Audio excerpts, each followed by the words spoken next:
Vamos lá então, seguimos nosso estudo dos princípios e a gente parte agora para a análise do princípio da vedação ao bis in idem. O que também aqui pode ser chamado de princípio da vedação à dupla punição pelo mesmo fato, tá? E toma cuidado, porque isso aqui pode aparecer também como o chamado ne bis idem, tá? Toma cuidado com essa situação aqui, tá? No que consiste, então, a ideia do princípio da vedação ao bis in idem? Ele não é um princípio com essência e com força de previsão constitucional. Porém, é importante nós termos aí em mente que ele deriva lá de normas de matrizes internacionais, lá do Estatuto de Roma, que cria o Tribunal Penal Internacional.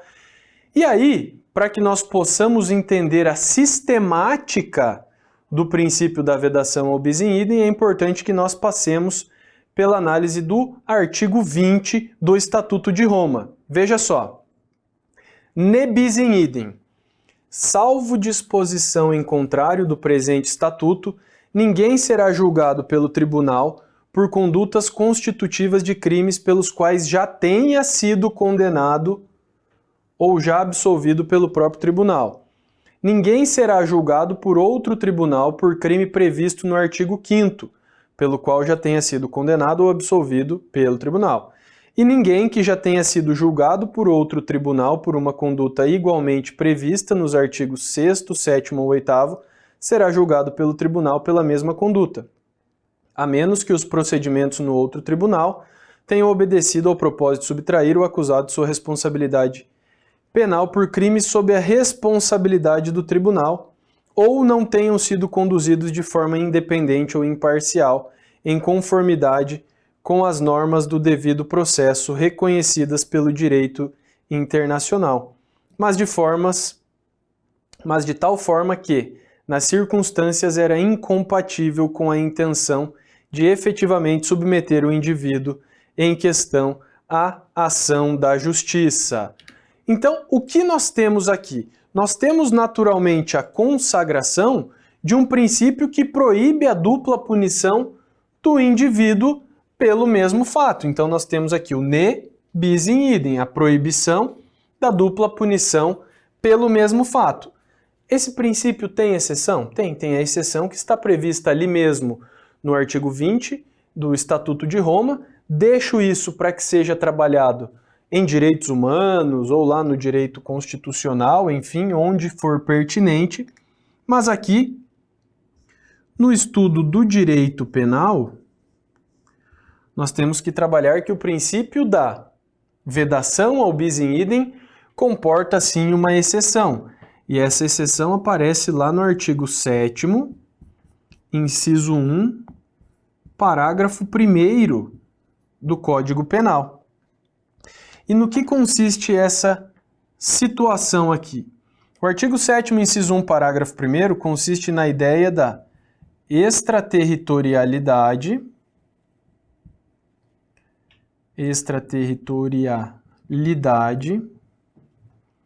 incondicionada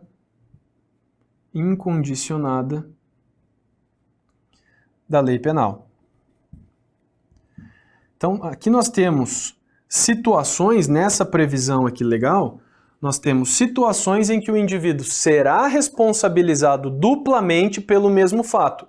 Eu quero que você deixe essa ressalva aqui, porque oportunamente, quando nós estudarmos o Instituto, você consegue fazer esse link. Legal? Então, a extraterritorialidade incondicionada são situações em que a lei penal brasileira será aplicada a fatos ocorridos no estrangeiro e a lei brasileira será aplicada independentemente do preenchimento de quaisquer circunstâncias. Legal? Mas só fica a exceção, o campo da exceção aqui, para que vocês possam avaliar isso na sequência quando nós chegarmos na disciplina específica.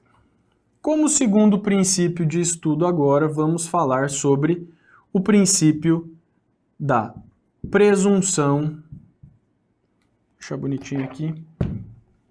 Vou chamar princípio de P, tá? Princípio da presunção de inocência. Esse princípio também vai cair na sua prova, tá? Por quê? Porque ele está na moda. Ele teve o seu âmbito de alcance alterado recentemente. Ele aparece lá no artigo 5º, inciso 57 do texto constitucional. E no que consiste, então, a ideia da presunção de inocência? Consiste na ideia de que ninguém será considerado culpado até o trânsito em julgado de sentença penal condenatória. Percebam, portanto, que dentro de uma marcha processual, eu tenho um elemento imprescindível, que é o trânsito em julgado da sentença. Que raios é o trânsito em julgado? É aquela decisão insuscetível de recurso.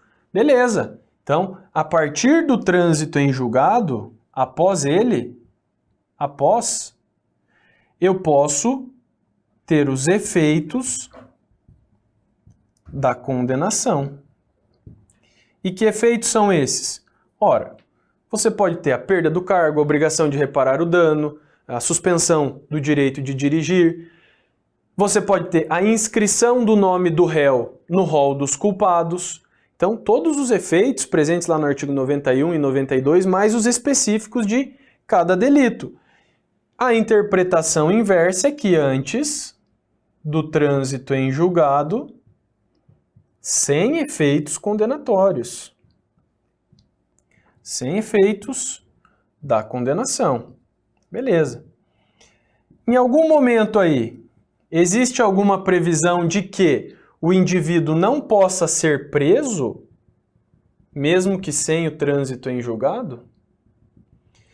Já sabem onde eu quero chegar, né? A partir da análise desse princípio, houve o questionamento acerca da possibilidade da chamada execução provisória da pena. No que consistia, então, essa ferramenta encarceradora? Ora, o indivíduo que, após uma condenação de segunda instância, fosse preso de maneira imediata para fins de dar início à antecipação da pena a ele aplicada. Beleza? Essa é a execução provisória da pena. Aí você pode se perguntar, tá, o STF admitia essa possibilidade. Sob qual fundamento? Olha só, eu vou usar o posicionamento anterior. Posicionamento anterior. Só para vocês entenderem os fundamentos aceitos. Olha só, pensa aqui uma linha temporal em que você tem um processo que começa com a denúncia, você tem os atos de instrução, o processo vai desaguar lá na sentença. Com a sentença de primeiro grau, o processo acaba? Não. Aí você tem a possibilidade da etapa recursal. Um direito do segundo grau de jurisdição. Ninguém está tolhendo isso do indivíduo. O que acontece? O tempo corre, o tempo voa. E aí, imaginem aqui que nós tenhamos um acórdão condenatório. Acórdão condenatório. Tão logo nós tenhamos aí o proferimento do acórdão condenatório pelo órgão colegiado. Acabou? Não. Por quê? Porque o indivíduo tem direito a recorrer para os tribunais superiores. Olha só quanta coisa pode acontecer numa linha processual. E aí só lá, no final do túnel, é que nós teremos o trânsito em julgado. E aí qual foi o fundamento? Que era utilizado anteriormente. Que quando o indivíduo era denunciado, condenado em primeiro grau, é que lá em primeiro grau poderia ser que o juiz errasse, porque nós temos um órgão singular, só uma pessoa analisando, mas com a avaliação por um órgão colegiado, aquela condenação ela já não era mais tão suscetível de ser reformada. Porque o indivíduo que começa como presumidamente inocente lá no ato do oferecimento da denúncia, quando ele tem uma condenação, essa condenação ela já dá um choque na presunção de inocência dele. Quando ocorre a condenação ou quando a condenação é mantida pelo acórdão, outro choque. Por quê? Porque o que antes era presunção de inocência restou abalado e agora se materializa como uma presunção de culpa. Além disso, do momento aqui do acórdão até o trânsito em julgado efetivamente, nós temos um lapso temporal muito grande nos tribunais superiores. E não são todas as pessoas que conseguem fazer com que o recurso suba para o Tribunal Superior, entendendo-se assim que você não permitir a execução provisória da pena seria uma possibilidade de favorecer o rico e prender a pessoa pobre, que não ostentava recursos para conseguir contratar uma boa banca ou fazer ou não fazer o lobby necessário para o recurso dela subir. Então, olha só, e não bastasse ainda esse fundamento de que só o pobre permaneceria preso, porque o trânsito em julgado seria antecipado, nós tínhamos também a ideia de que, do acórdão até o trânsito em julgado pelo recurso encaminhado ao Tribunal Superior, nós tínhamos e temos ainda um índice baixíssimo de reforma, de absolvição muito baixa, e a absolvição aqui nesse período após o acórdão condenatório só acontece, ou a maioria das vezes, acontece por prescrição. Não há a desconstituição da matéria de direito ou de violação à lei federal, e sim um descumprimento no que diz respeito ao tempo estabelecido lá pelo 109 do Código Penal para que o Estado efetue, perpetue aí o seu poder. Esse posicionamento estava valendo até que uma das ministras resolveu rever o seu posicionamento. E aí, olha só, esse é o posicionamento anterior. Vou colocar aqui em caixa alta. O posicionamento atual é o que não permite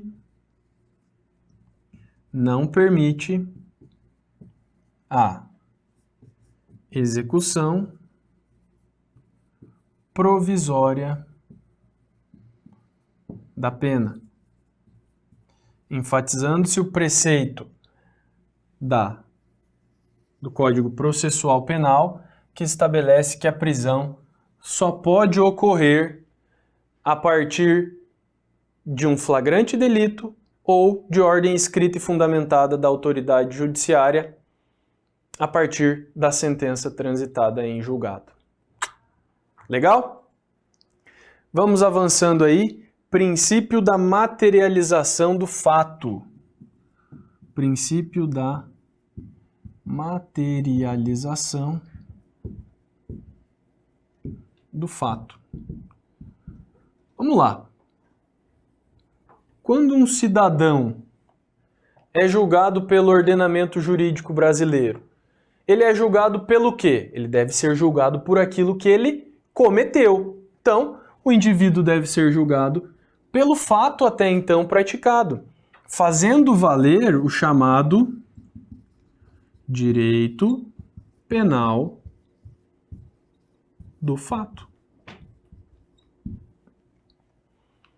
Ah, professor, mas esse direito aqui, ele é absoluto? Não. Ele deve, ou deveria ser, a nossa regra.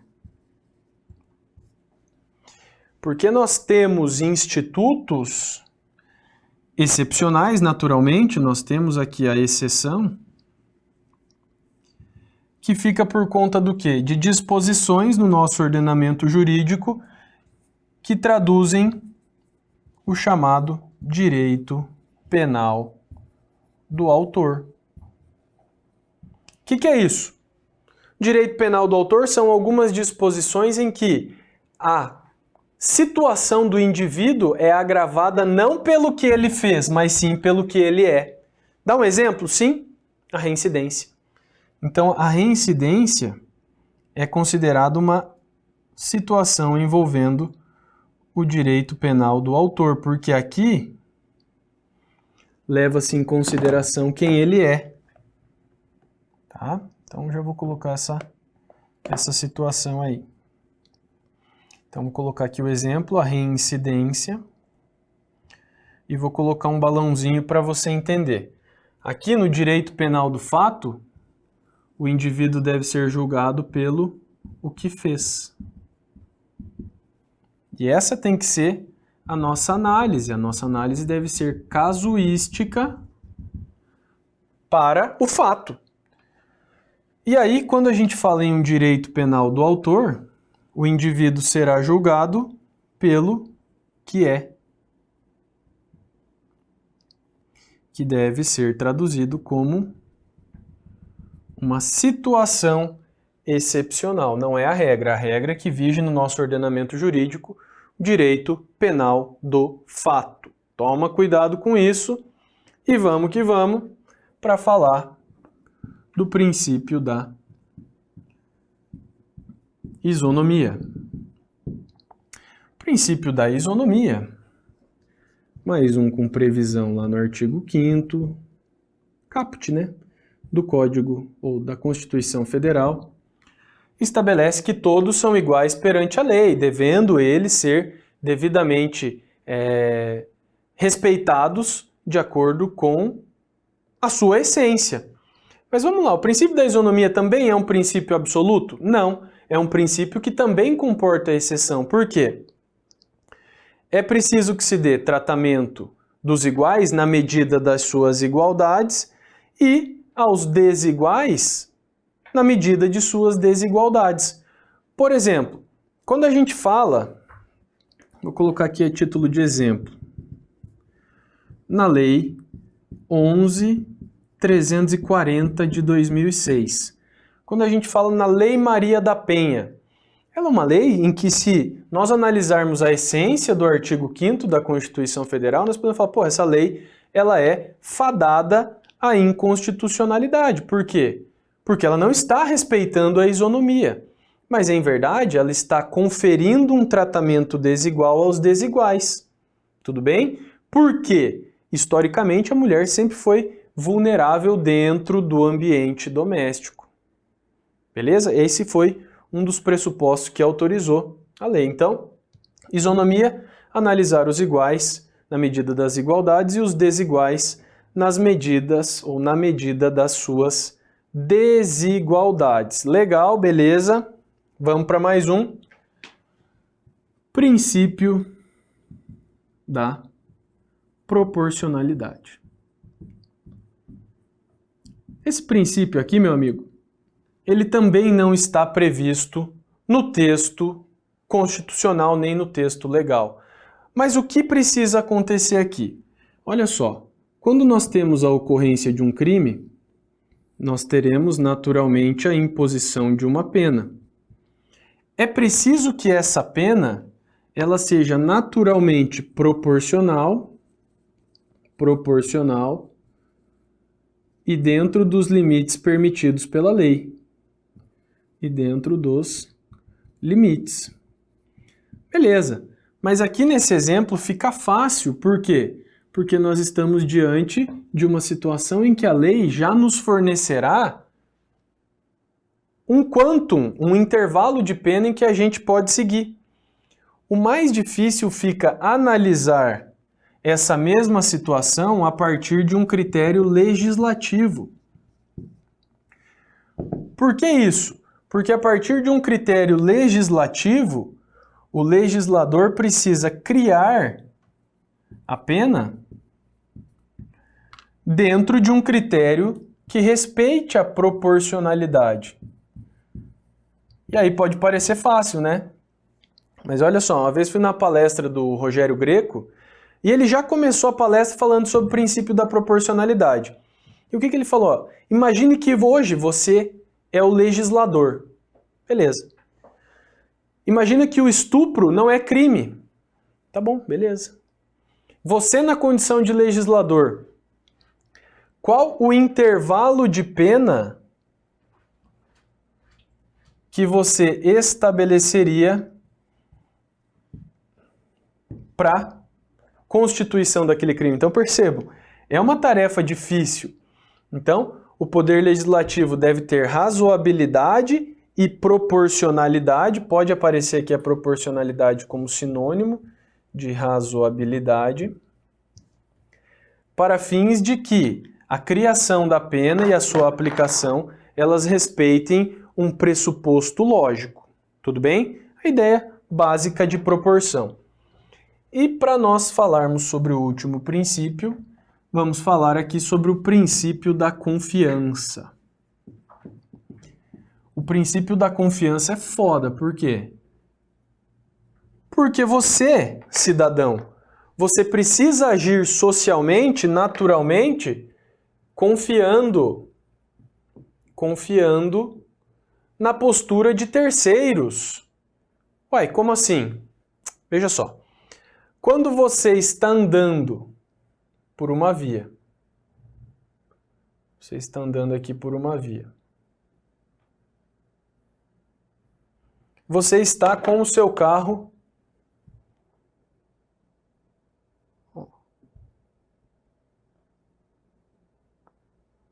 você está vindo com o seu carro, que você acabou de passar no concurso, você está burguesão, você está vindo com o seu carro preto aqui, ó, bandidão, tipo o Batmóvel.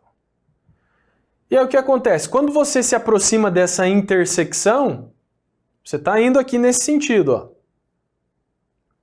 Você está indo. Chegou na intersecção, o que você faz? Filhão, você toca reto, né? Por quê? Porque existe aqui uma previsão de pare para quem vem na via perpendicular. Então você está na via preferencial. O que você faz? Você passa. E nesse mesmo momento, imagine que venha um outro carro e fure essa preferencial e você dá no meio dele.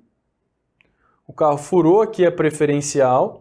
Você dá no meio dele e o indivíduo morre. Olha só. Nesse caso é preciso nós avaliarmos a sua conduta. A sua conduta ela foi importante para causar o resultado morte aqui para a vítima? Sim. Porque foi você quem chapou o carro dela. Mas aí a gente precisa passar pela análise da sua conduta. Veja só. Você estava dentro do limite de velocidade previsto? Sim, teu carro estava bacaninho, estava novo, você tinha acabado de comprar, tinha pago 2 parcelas só que a CNH estava ok. Mas você participou do resultado. Tá. Nesse caso, teve dolo? Não. Teve culpa? Não. E aí, como é que fica? Se nós falássemos de teoria da imputação objetiva, você responderia por esse fato. Mas, pelo princípio da culpabilidade, a sua responsabilidade será afastada, tendo em vista que você agiu confiando que aquele indivíduo cumpriria a sua parcela social. Então, olha só, se nós temos uma conduta lícita e mesmo que ela cause um resultado lesivo, o nexo de causalidade aqui será interrompido e nós também teremos afastada a tipicidade da sua conduta, e teremos afastado o nexo causal e a própria conduta, né, em razão da ausência de dolo e culpa. Então, a violação do princípio da confiança por um terceiro pode representar a isenção de responsabilidade, fato atípico, beleza? Mas agora, se o indivíduo fura preferencial e você estava a 280 km por hora e atinge e mata, porra, aí mesmo que tenha havido o princípio da confiança, você foi imprudente. Aí tem responsabilidade. Ai, mas eu estava a 280 por hora e ele que furou. Não interessa, não tem compensação de culpas aqui no direito penal.